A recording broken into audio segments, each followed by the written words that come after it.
You are listening to the Horse Radio Network, part of the Equine Network family.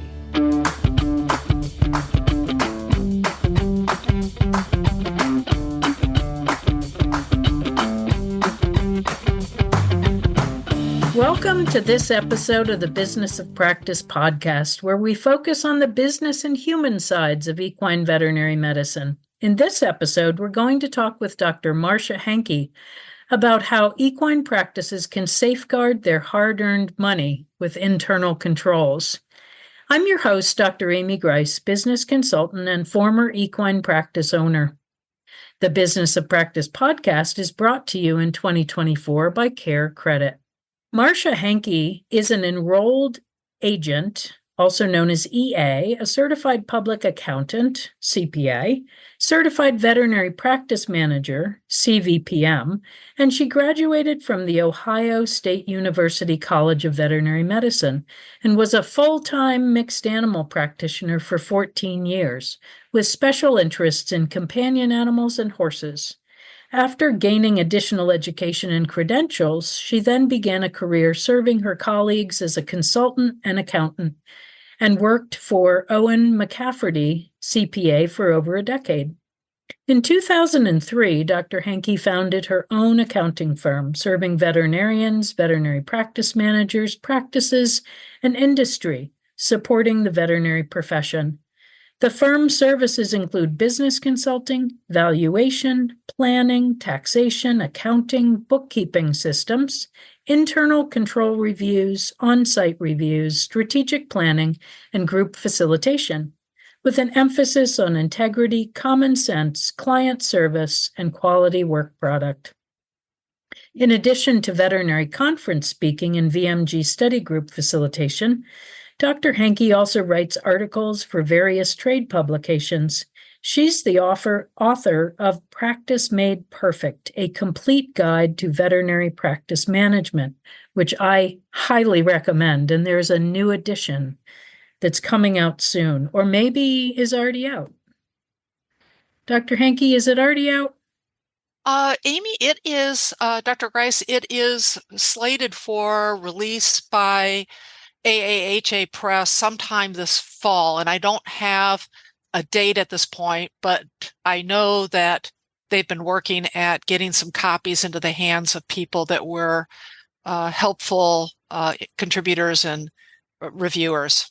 Gotcha. I can't wait to see what's new, because great book. I recommend it all the time. She's also the author of the Chart of Accounts for Equine Veterinary Practices, which is available through the AAEP. Dr. Heinke was a 2010 recipient of the Alumni Recognition Award from the Ohio State University Veterinary Medicine Alumni Society in recognition of her contributions to the enhancement of the veterinary medical profession. When she takes a breath from her busy schedule, she enjoys her cats, chickens, horses, and conservation practices on her Ohio farm. Welcome, Dr. Heinke. So glad to have you today. Thank you, Dr. Grice. It's a pleasure to be here. You know, I find that most equine veterinarians have no idea how common fraud and embezzlement is in our industry. When it happens, they're always surprised and they feel like they're alone. Most also really don't know even what internal controls are and why they need them. Back in the day when I was in VMG, I remember your fraud survey, and it made it really clear to me how often this happens. So can you tell us a little about that, and also why internal controls are so very important? Yeah, you bet. And I think putting a definition out here would be a good thing to do right now, is to say that occupational fraud is fraud committed by a person against the organization that they work for. And I remember hearing a colleague talking about fraud to a group of veterinarians and saying, the thing I can guarantee is that every single person in this room is being stolen from. And that brought some gasps. So as you can imagine, but you think of the different ways that theft can occur, it does kind of open your eyes to the possibilities. Most of the fraud surveys deal with things like embezzlement and money theft, but when you think about every employer gets stolen from, time is probably the greatest theft, and of course we're paying for people's time when they report to work. So it's clear that there's a lot of areas that we need to talk about when it comes to trying to mitigate the losses that our practices can suffer from. There's a the surveys that we did, Amy, are kind of old. We did to get it some idea of how practices were being stolen from and what was the level of loss, what were the ways that loss occurred. But there is more recent information that's out there. There's an organization called the Association of Certified Fraud Examiners, the ACFE.com. They publish regularly a global study of occupational fraud.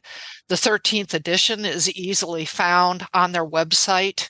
And I don't know that the data has necessarily changed that much, but one of the things that stands out is that they estimate that most organizations lose about 5% of their revenue to fraud. So that's pretty significant. You being involved in the study groups and valuing veterinary practices recognize the fact that the profit margins that we're sometimes dealing with are relatively skinny. And when you start thinking about 5% of your top line going out the door, that has a huge impact on cash flow as well as the value of the practice, and expanding the services that we want to offer to provide best care, because we are limited in terms of the money we have available for equipment and people investment. So the fact of loss that comes in dribs and drabs and sometimes in great floods of loss are significant enough to talk about and are important for practice owners to be very aware of and to make their teams aware of too. Some of the things that we know from the surveys we've done, as well as what's shown in the ACFE survey, is that the longer a theft scheme goes on without detection, it tends to get larger over time, because the person that's stealing, or the people that are stealing, if they're in collaboration with each other, or collusion would probably be the better word, it tends to get larger and larger. And so the losses can become quite large. I think when we did the fraud survey back a number of years ago, the very big one that was talked about was a loss well in excess of $2 million from a small animal practice. And that had been perpetrated by a bookkeeper who had been with the practice for, I think, going on 50 years. And they did their best job of trying to go back and figuring out how much had been stolen. But of course, it almost becomes impossible to recognize to quantify how much. And that was an interesting scheme too that's worth just mentioning, because as computers and automation and the internet have become so prevalent in business operations, this person had made use of credit card processing as a way to refund money to her own card on behalf of client accounts. So the client would pay money and then she'd issue a refund to them, but the refund went back to her own credit card. They didn't have controls that were set on prohibiting refunds being made without authorization by a supervisor. So there's a million ways you can steal, and you almost have to be aware of all the potential that's out there. And particularly as we have so much technology that's availed, it's a little bit scary to me about how easy it is and how cavalier veterinarians can be about giving access to employees.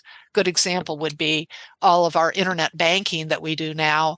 and that we are processing things like credit cards via the internet.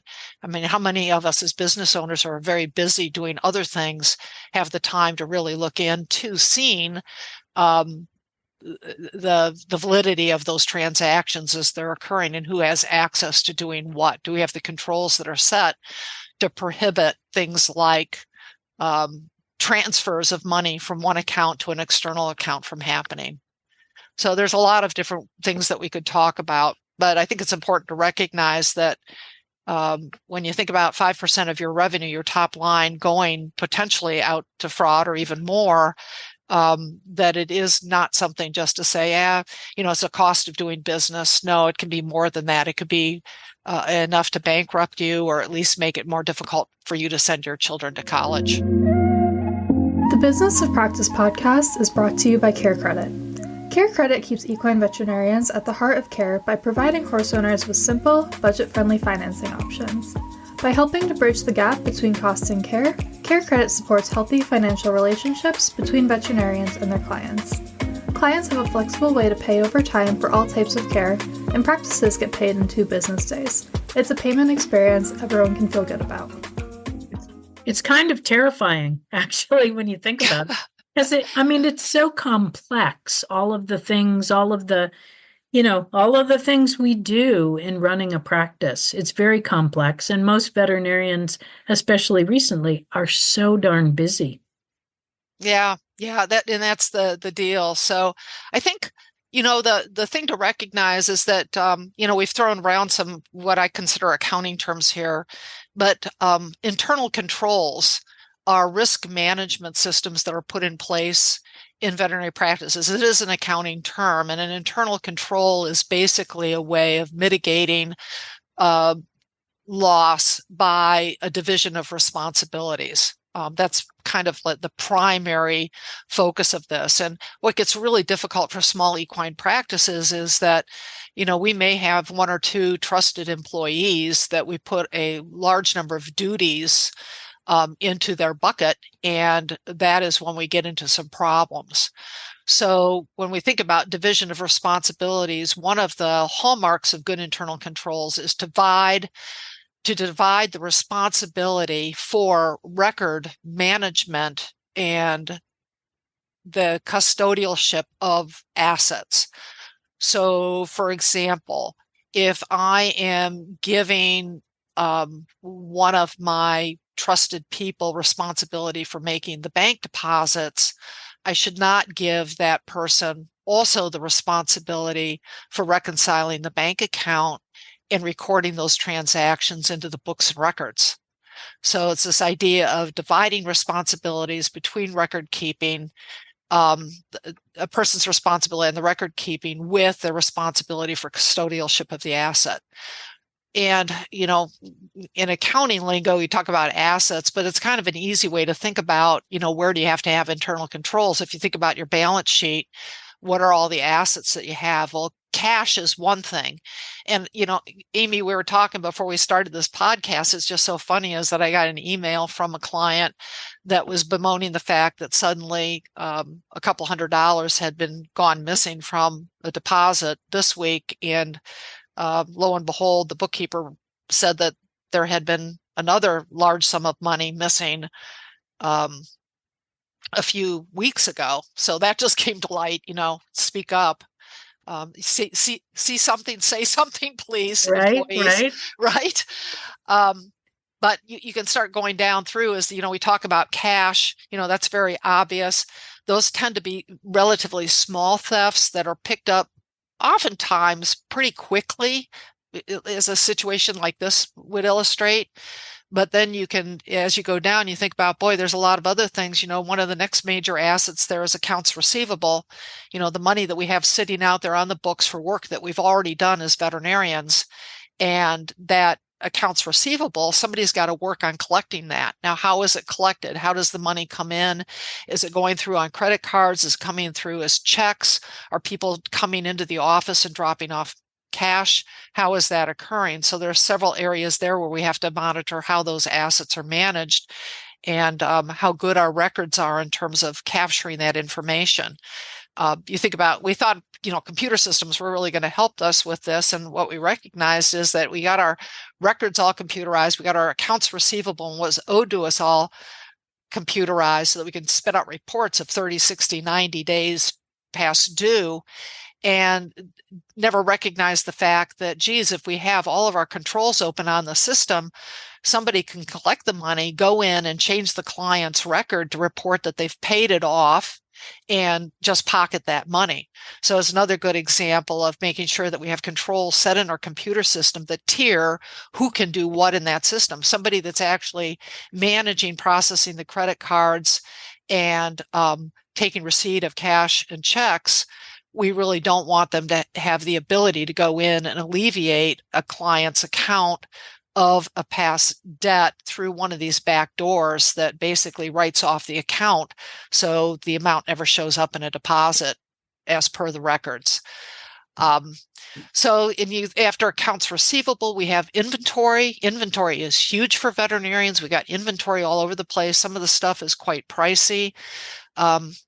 Years ago, I knew a equine ambulatory practitioner. He didn't have a hospital; it was purely ambulatory, and he had one trusted employee that handled everything. And this employee set up drop shipments to a personally owned barn of drugs, and the practitioner never recognized the fact that literally tens of thousands of dollars of drugs were being drop shipped to a personal barn, and he was paying for the drugs, and of course they were never being sold to clients or recognized in any other way. So a large loss that way.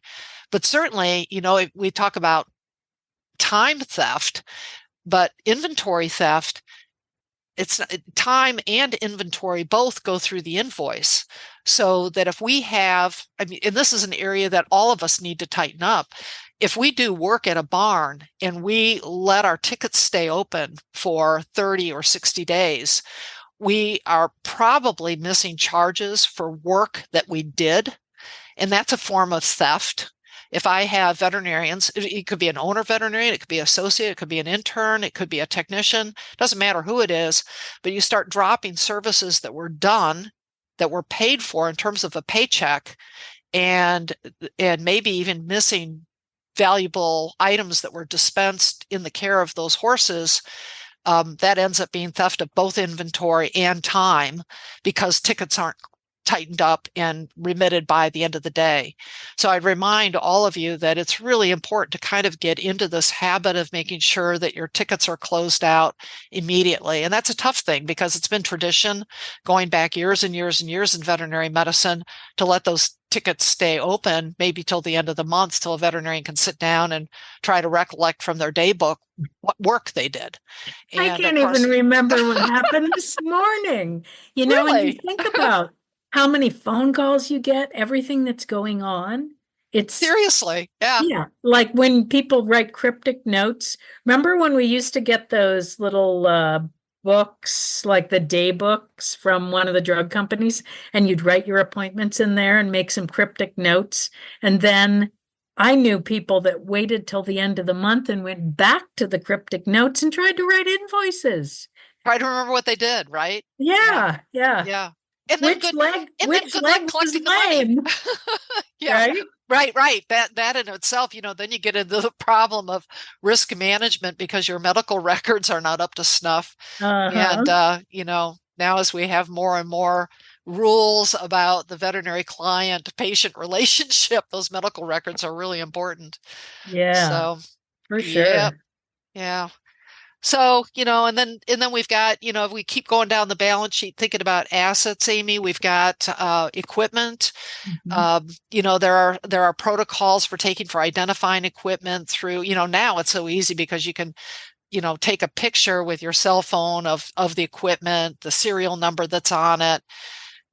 It makes it a little bit easier. But we also have to think about, where do we lock up our equipment, and then what are the protocols for keeping the equipment safe? It's, all of us have heard stories about, I went to go look for X piece of equipment. The last time I used it was 60 days ago, and it's missing from inventory storage, and nobody knows where it went. So I can think, back in the day when we first started using video cameras for shooting the lame horse, trying to identify where it was lame by taking some video camera work of it. And video cameras just disappearing because they were quite expensive and quite valuable back when Sony first introduced them to the market. VCRs that have gone missing. So it's not only equine equipment, it's other stuff as well that can get lost in the cracks. So there's a lot of things we have to think about in terms of what are we protecting in terms of our assets and dividing those responsibilities for custodialship and for the record keeping on those items and where they're stored. So it's physical control, record management, division of responsibilities, and thinking about when it comes to technology is how do we create tiered systems where one person doesn't have access to everything, that there has to be a sign off by theoretically an owner and some sort of supervision by the owner to make sure that things are happening the way they're supposed to happen, that loss is mitigated to the extent it can be. Yeah, which is so hard. So, with those small veterinary practices, equine, in a survey, it's a little old now, but like 2018, 53% were 2 full-time equivalent veterinarians or less. And let me tell you, they didn't have a lot of staff. So No. they don't have a lot of people. They're busy. What's good enough? Or what are the ways that because they're vulnerable, what should they prioritize? Yeah, you have to prioritize. And I think, the biggest risk, I think, one thing is to recognize that we're dealing with human beings and humans come in all shapes and sizes. So, none of us intentionally hire somebody that's going to steal from us. And so there's embedded in the hire and the employer-employee relationship, there's a lot of trust at the employer side. We don't hire people that we don't trust, right? So, some people talk about doing background checks, and those are some things you can do. But a lot of us, when we go through the interview process, we go, this is somebody that comes with good recommendations. They have a good work history. I know that they've got a good work ethic because of the things that I've seen that they have done. And so we trust them. But the reality is that all businesses get stolen from sooner or later. And, like my colleague had said, all businesses, you could pretty much say when it comes to time theft, you can say all businesses get stolen from. Everyone's got a cell phone in their palm. So it's not very hard to see where we would lose payroll dollars there. So just being aware.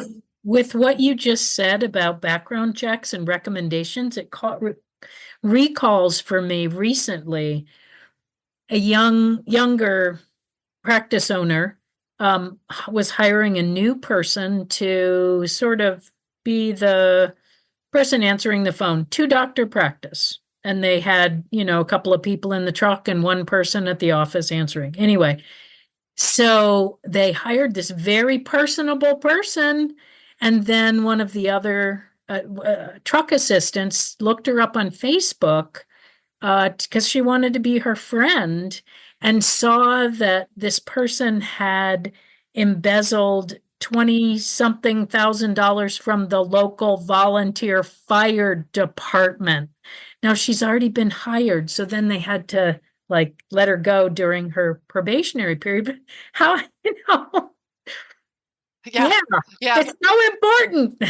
Yeah. You really want to, you to the best of your ability, you want to know who you're hiring. And of course, labor market's been so tight, out of desperation, we'll hire anybody that can. And I've had the same thing happen to me, Amy. And this is, I know all this stuff and, in an accounting firm. And I remember that this goes back probably about 8 years ago now, we hired a woman and I was just desperate. We just had to get some help. Couldn't find anybody.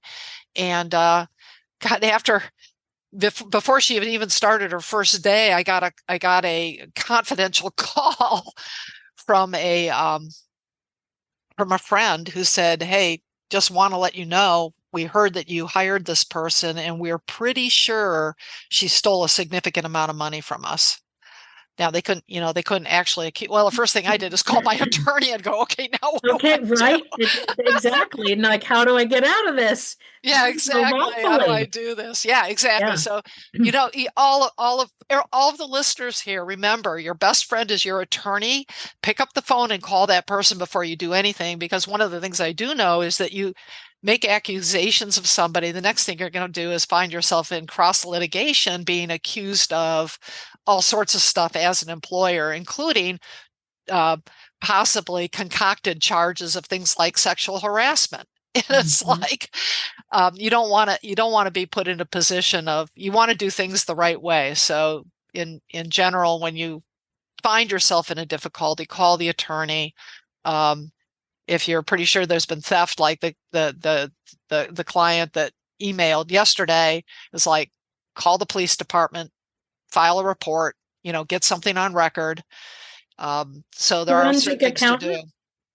Well, if it's a big deal, I mean, one of the risk management tools that's out there. I want to go back to prevention too, but Yeah. one of the things that's after the fact is thinking about your general insurance policy, Mhm. the liability coverage that you have. Most of these veterinary specific, professional specific policies will include what's called employee theft insurance, Mhm. and that will cover up to some sort of monetary amount.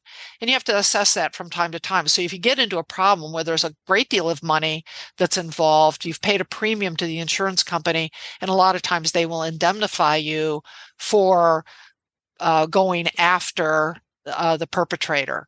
So in some of these, multi-million dollar embezzlement things that have been going on for years, the insurance company is going to step in with um, their own attorneys and their own forensic accountants to try to gather in as much evidence as possible, and then figure out how they're going to prosecute and pursue. I think to your Mhm. point too, Amy, is the Facebook story is good to recognize the fact that a lot of people, and this is why background checks are kind of iffy on how helpful they are, is a lot of times when somebody is found of stealing from a company, they are never prosecuted, so there is no record for them. One Mhm. is that the employer is so traumatized and so hurt by the fact that somebody that was trusted would steal from them. So for listeners, anybody that's been stolen from can resonate with that feeling. There is a tremendous amount of hurt that comes from that. And a lot of times, because we're so busy as employers, we just want to move on, and going after somebody and seeking prosecution, showing up, giving testimony, giving depositions, it gets to be a real pain. And, we just want it behind us. So a lot of employers are out there, they don't want to pursue it. It's just like, I'm also worrying I'm exposed in this other area. Like, I've not been totally OSHA compliant. I'm worried that this person is going to go file a complaint with other agencies against me as the employer. I don't want to deal with it. I just want to get rid of them, send them on their way. I don't want to deal with it. So you've got a certain population of people out there that have stolen from employers and know how to steal. And particularly when it comes to veterinary medicine, there's a lot of cases where somebody has worked for a veterinarian, they know how easygoing veterinarians are and nice they are, and they do have a lack of internal controls, is that they will seek employment with another veterinarian because they know exactly how to get into the pocket very, very quickly. And that's something to be aware of. When I think about prevention too, what's really important is just kind of set the tone. When you do hire somebody, you think about your policy and procedure books, what your expectations are of your employees is when you hire somebody. And I think it's really important to lay it out there, is that you just put it out there in black and white. You talk to your employees about it, is theft will not be tolerated. If anybody steals from the practice, be it time, inventory, money, whatever it is, that's cause for immediate loss of job, immediate termination. And just put it out there, just put the rules of the road right there wherever you can see them and know. I think for most of your employees who are honest and are not going to um, hurt the practice in that way, it's very fair to say, if you know that there is something going on that is clearly harmful to the practice, And you can think there's any number of things that could be, but when it comes to theft, it is up to you to let management know that there's a problem going on, and that can be held in confidence. But when you just recognize the fact is that if you have people that you work with, coworkers that are stealing from the practice, they are stealing from you. They are reducing our resources that are available for compensation, for benefits, for adding equipment, for providing best care to our patients. So you have a responsibility to do that. And in fact, the data, such as from the ACFE, would show that the vast majority of discoveries of theft comes from internal tips. About more than, forget the exact numbers right now, but the vast majority are related to employee notification of management that theft is a problem. And then the next set of tips will come from vendors or from clients that recognize there's a problem. So for example, you have a horse owner where you've got a veterinarian that's gone out and done work and cash was paid and the client never got an invoice from the veterinarian, so like emergency colic, couple $100 bill, client pays cash, did not get an invoice. That client might step up and notify ownership of the practice that, hey, I'm a little bit concerned because I know that this veterinarian took that cash, put it in their pocket, and I didn't get an invoice. And, or I didn't get a routine invoice. I've just got, some notification on a piece of paper. I didn't get the routine invoice that was printed out from the computer system. Mm-hmm. So there are different ways that tips will come in, but I think you want to kind of set the rules of the road and put people on notice that theft won't be tolerated. When theft is occurring, are there telltale signs that, like, are there things that you just might notice other than, I can remember one particular person who said he just didn't have any jingle in his jeans. Had no money. Yeah. That is a good way to think about it. But yeah, cash flow problems, the inability to pay bills, accounts payable spreading out longer, just trying to figure out why there's no money to pay vendors in a timely fashion or get the credit card paid off. Yeah, that would be a warning sign. But I think, one of the big things to look for are just behavioral indications. And a lot of people will say this when they've been stolen from. They can look back and they say, I should have seen that. I should have seen that.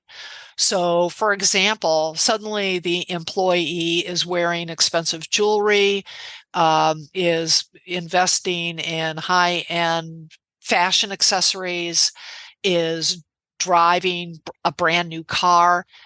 The employee is living beyond their means, and you have no knowledge. Bought a new reining horse. Bought a new reining horse. There you go. Yeah. So a lot of veterinarians who've been stolen from can look back and go, I should have seen that. The practice manager suddenly showed up in a new dually GMC. And I don't know where they got the money to do that, because it's not like they just married into a bunch of money. So, so that would be one of the things to think about. I think it's also useful to talk a little bit about the fraud triangle. And this is the idea that there are three things that have to come together that would allow theft from a business to occur. And the first is a little bit about what we've been talking about is behavior rationalization. People are able to rationalize stuff. So, for example, I'm a little bit short of money, and what I can do is borrow $200 from the deposit to get me through next week until I get a paycheck, and I'm going to pay it back to the practice. Nobody's going to know. Or the employee that says, we've just gone through, I think about back in the Great Recession, people stopped giving raises for about 3 years.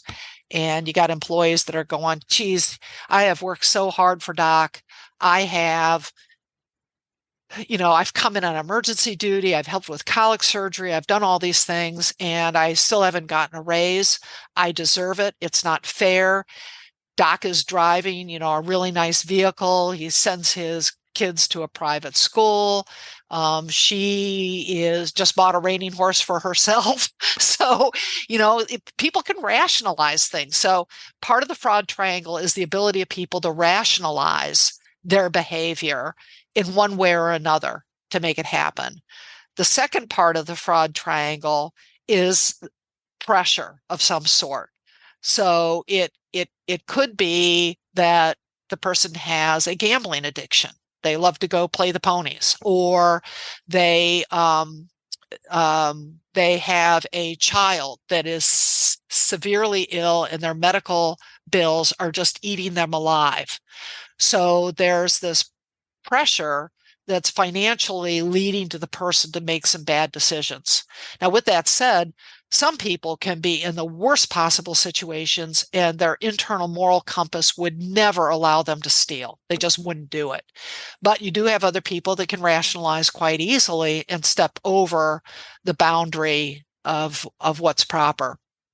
And then the third part is the part that we have control over as employers, which is to mitigate fraud opportunity. If we have no internal controls, if the doors are wide open, if my employee that manages everything from inventory management to paying the bills to making the deposits at the bank to negotiating all the vendor contracts, if all the power is, but so I can just practice veterinary medicine, go see horses and take care of clients, and I've given power to this person, all these things. I have no internal controls. Now there's wide open opportunity. So the wrong person is going to take advantage of that situation if they have enough need. So that's the fraud triangle that I think is important to think about. And one of the things that we coach employers on is to try to, you can't always know that you hired the right person, but what you can do is be aware of behavior, look for the flags that would indicate that there's a problem, no jingle in the pocket, practice manager's driving a new, very expensive vehicle or has just gone out to Las Vegas for 2 weeks straight. Those sort of things I can be aware of and pay more attention, but internal controls and that division of responsibility and dividing things up as much as possible is really important.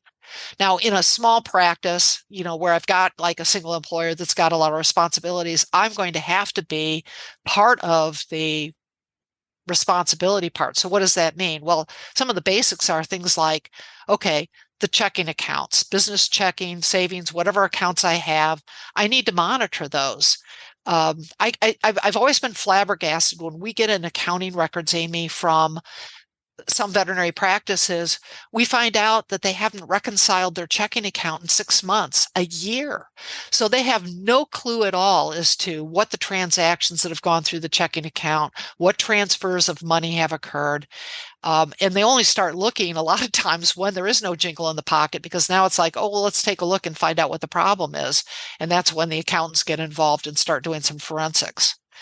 So at the minimum, the owner of the practice or whoever is functioning as the treasurer or the chief financial officer, whatever, usually it's a person with equity ownership, is going to be looking at, on a monthly basis, the bank account and scanning the transactions, and then also looking at the credit card statements as to what went through on the credit card. That's been a real common area of theft that we have seen is practice managers that have a business credit card or have access to the owner's business credit cards will start charging their groceries on the credit card. They'll go to expensive restaurants.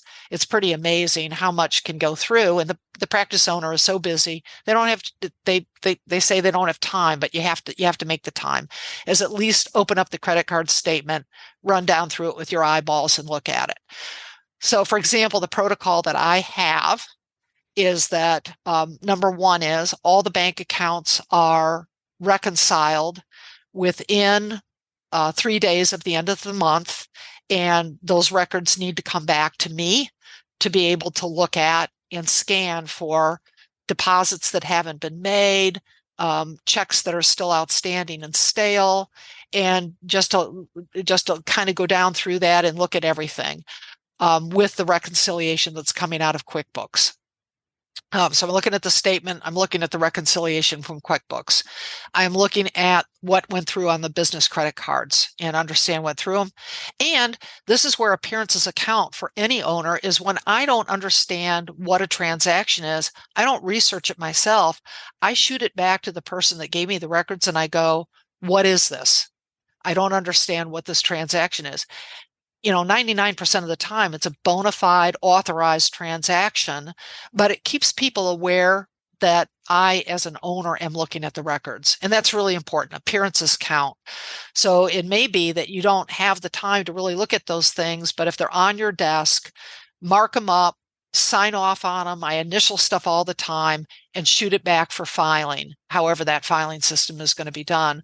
Ours is mostly done electronically now, so a lot of times I'll sign off on things electronically, but that information is coming through me because I realize, regardless of how good a person is, the possibility for embezzlement is large.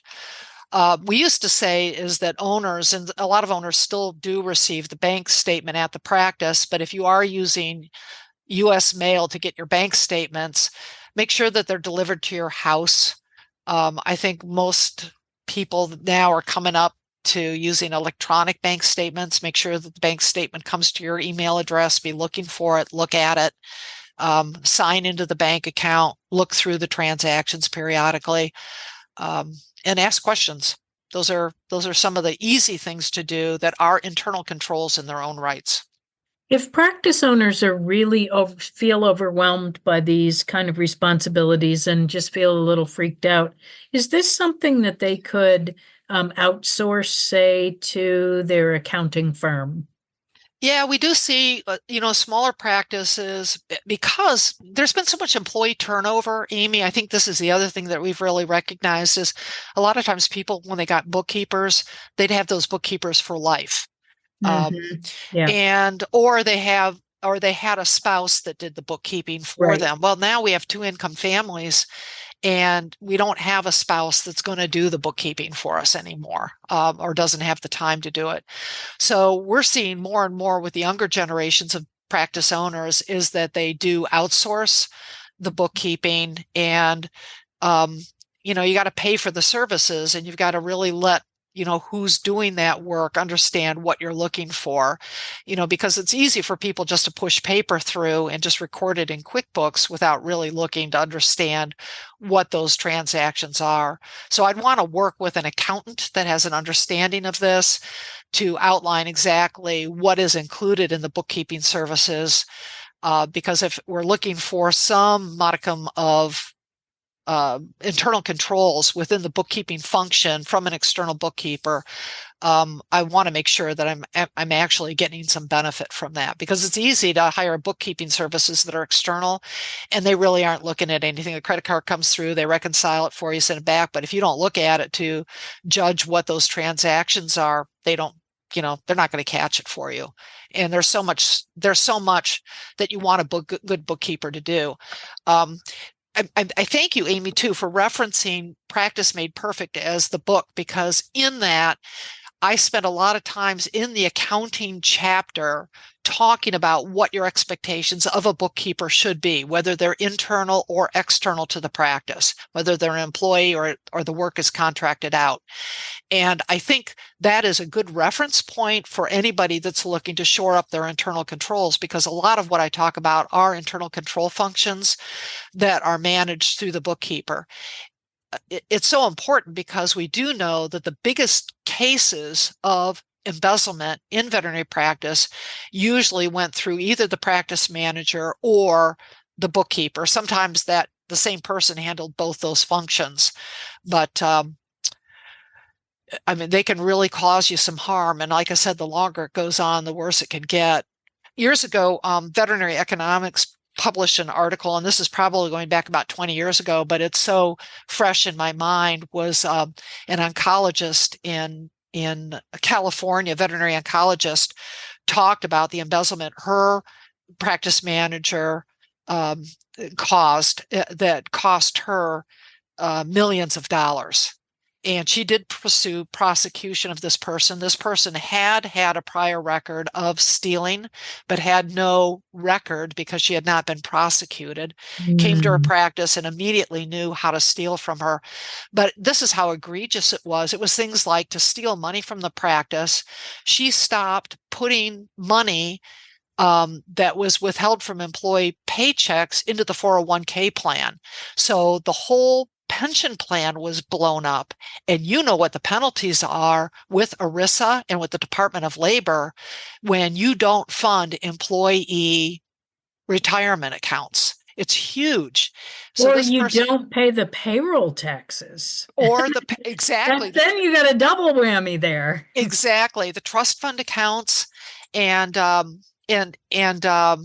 what else was she doing? There were 3 really big ones. It was, the benefit plans, the health insurance, the group health premiums weren't being paid. People were going in to get medical care and their claims weren't being honored because the health insurance hadn't been paid. So if a veterinarian is suddenly seeing some signs and is feeling freaked out, what should they do? Should they call their accountant, call their attorney, or call both, go to church and pray? Maybe all of those. Those would be 3 good action items. But yeah, definitely if if the jingle isn't in the pocket and you have some concerns about what's going on, get somebody to help you with it. I've been in more than one on-site review where one of the reasons I was brought in is because practice owners were concerned that something wasn't right.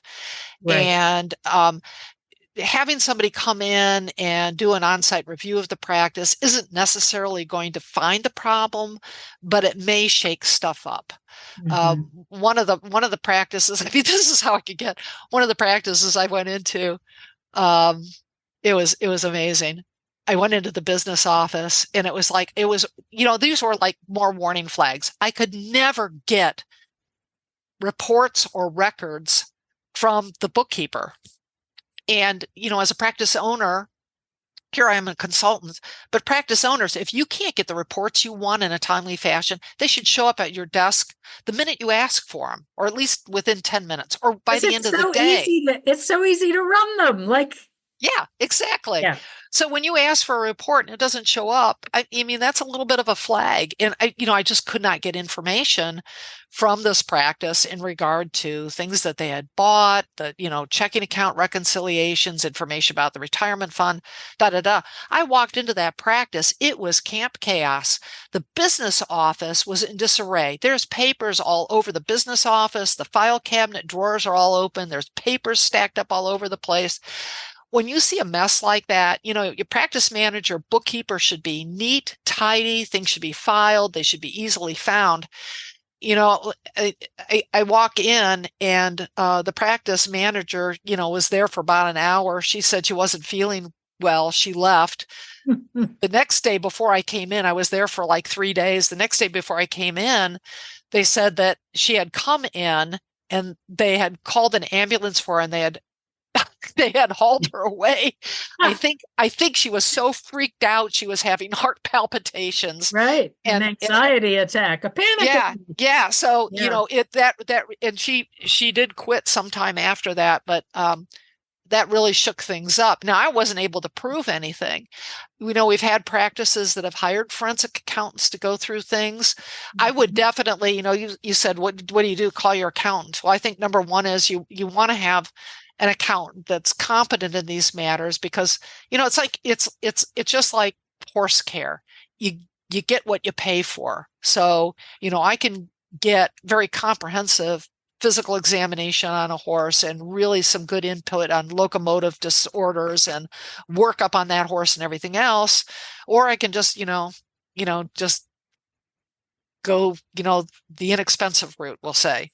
But it's the same thing with accounting services. You get what you pay for. And I think all veterinary practice owners should sit down and really define with their their business team that's on the outside of the practice, which would generally be the accountant that's going to help with the tax filings and all that, is really define the work that's going to be done. Because accountants tend to be a lot like, at least in my experience, a lot like veterinarians, is they won't necessarily recommend all the things that are needed. They'll wait for the client to say, I want you to file tax returns for me, and they won't mention anything else that they can do for the business. So I think you want to have a discussion and really lay out what the plan is and who is doing what. And so that would be one thing. I would say also, we talk about how embezzlement is discovered. A lot of times business owners think that their accountant or their attorney or their insurance agent is going to discover it. That is very rare.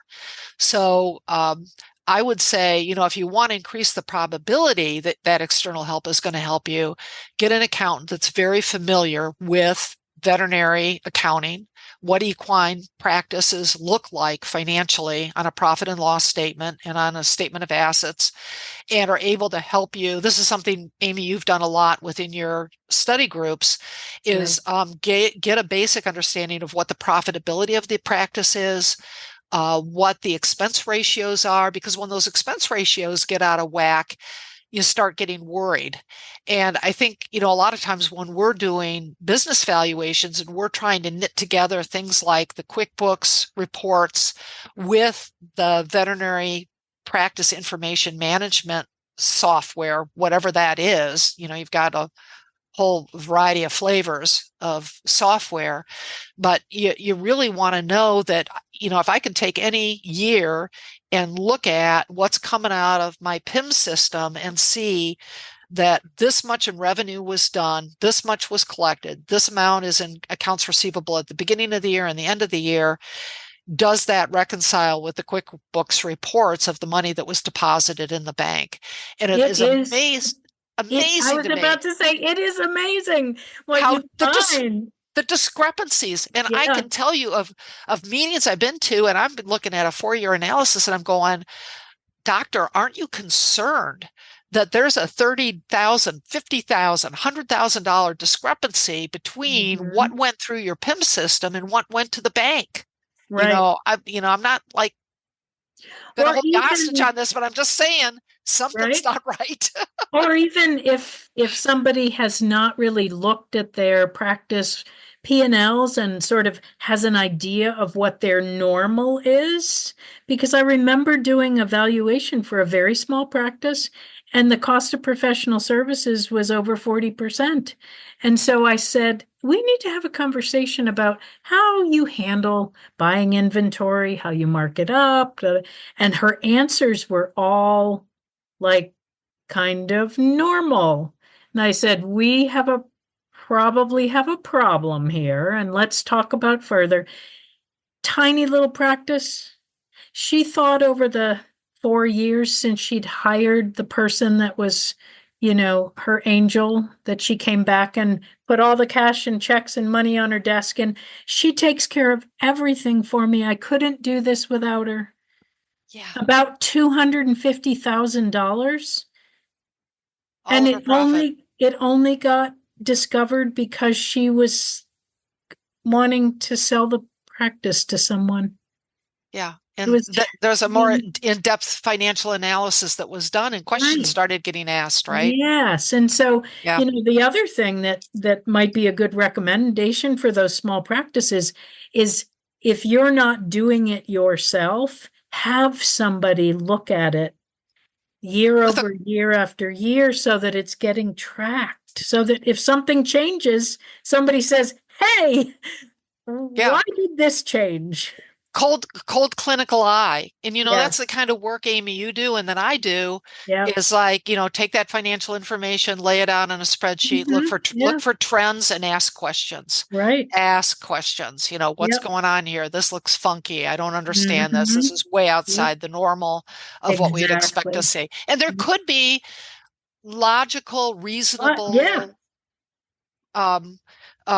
reasons for why the numbers don't look right. But knowing the numbers is really helpful to identifying that, it might be the tip of an iceberg of a really significant problem. And having somebody say, so Why did this expense, why is it 3 times what it normally is this year? Could you do a detail report? Do you remember?